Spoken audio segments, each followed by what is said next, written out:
The Trump administration may increase the number of United States troops in Afghanistan. This week, Defense Secretary James Mattis was granted authority to set those levels. Retired four-star General Stanley McChrystal commanded American and international forces in Afghanistan. He also served as commander of the Joint Special Operations Command. McChrystal was tasked with reimagining the battlefields of the Middle East. He outlined how he did that in his 2015 bestseller, Team of Team: New Rules of Engagement for a Complex World. One of his co-authors was former Navy SEAL Chris Fussell. Fussell has now followed that up with a book of his own. The book is called One Mission: How Leaders Build a Team of Teams. The book shows how people in any field can apply General McChrystal's lessons to their organization. Good morning to both of you. Good morning. Good morning. There is obviously concern around the nation. We're going to see the baseball game this evening, and we saw this tragedy happen yesterday. Give me a sense of, because you think about national security, you think about this country, and you think about the timely conversation. What was your reaction when you watched that yesterday, and what we need to be thinking about?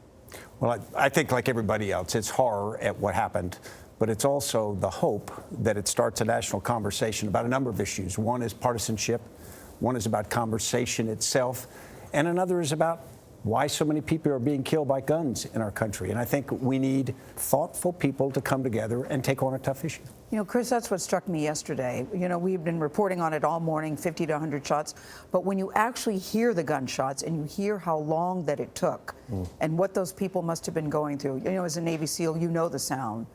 What were you thinking when you were looking at that and what it all means?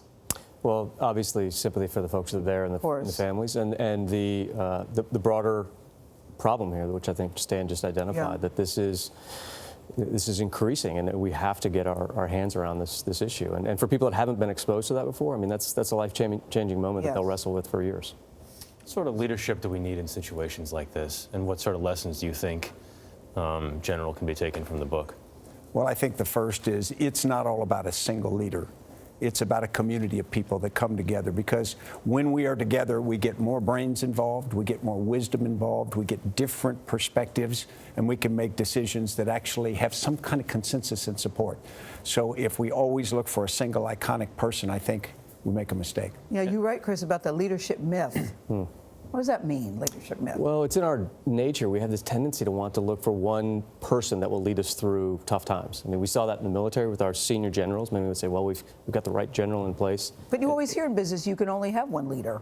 Well, you have one leader, but what great leaders have always done, and what is more important now than ever that they do, is they really bring teams together.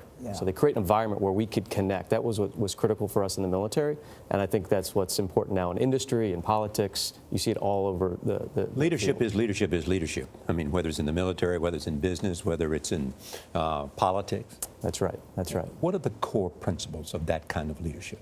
Well, in today's world, I think it's more important than ever that leaders create an environment where those that are closest to these very difficult problems, and the world is being driven by networked individuals and interconnected problems. Leaders have to empower those that are closest to those issues to be able to move with autonomy. That's what worked for us in the service, and that's what we see working well in industry as folks start to apply that sort of model. What did you take from what you learned on the battlefield, how that can be translated into businesses? Because most of us don't have your skills or your skills, General. We're not Navy SEALs. And we're not equipped to do the things that you do. But you said there are things that you do on the battlefield that really can translate into business. I've been out of the service for 5 years now, and I've been constantly impressed by the similarities between the service and industry. There's great leaders, there's great people in those organizations that want to do great things. They just want to be part of something that has deeper meaning and that they feel attached to. And that's what was critical for us in transitioning how special operations worked. And I think there's a lot of similar characteristics in industry. Chris, Admiral McCraven was here recently. He's got a book he's talking about, which is about lessons he's learned and about starting with making your bed. But one of the interesting things he talked about in terms of Navy SEALs was that you were often surprised by those who made the cut. Were you surprised? It really is interesting. You'll have someone that just finished an Ironman triathlon who doesn't make it through the second week of training, and a 19-year-old kid from Iowa who's never seen the ocean who ends up being the top graduate. So it's really about inner character rather than physical skill. Which is also about leadership. Absolutely. But what did you see in him, General? Because I love how you described him as one of your favorite words, Charlie, intellectually curious. That there was something about him that stood out to you out of all the people that you worked with. When I was first commanding, and he was an operations officer in one of the subordinate task forces, Chris was asking different questions. Yeah. He was asking big questions. He was asking how the pieces fit together, not about the focused, narrow things. And that, of course, makes an immediate impression. One question about the Secretary of Defense, Mattis.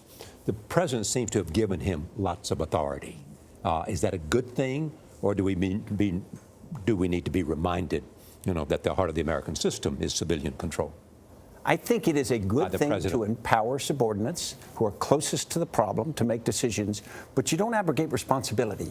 So the President of the United States still has responsibility for those decisions, and the American people ultimately still have ownership of those decisions. So it has to be a melded system in which civilians and military leaders together arrive at right decisions, but also prosecute policies that everybody supports, that everyone understands ultimately. They may not agree going in, but when the policy is set, we all have the resolve to follow through. General, the war in Afghanistan has been going on since 2001. Where should troop levels be?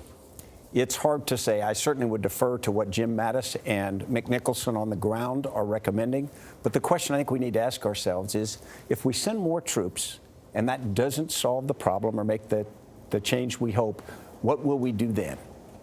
And that's a question that the nation needs to ask itself about its long-term aims and objectives in Afghanistan and what we're willing to devote to achieve them. All right. Thank you so much. Great to see you. Good to see the two of you. Thanks Thank a you. lot. Thank you. That, of course, is Stanley McChrystal, the General, and Chris Fussell. The name of the book is One Mission. It's on sale now wherever you like to buy your books.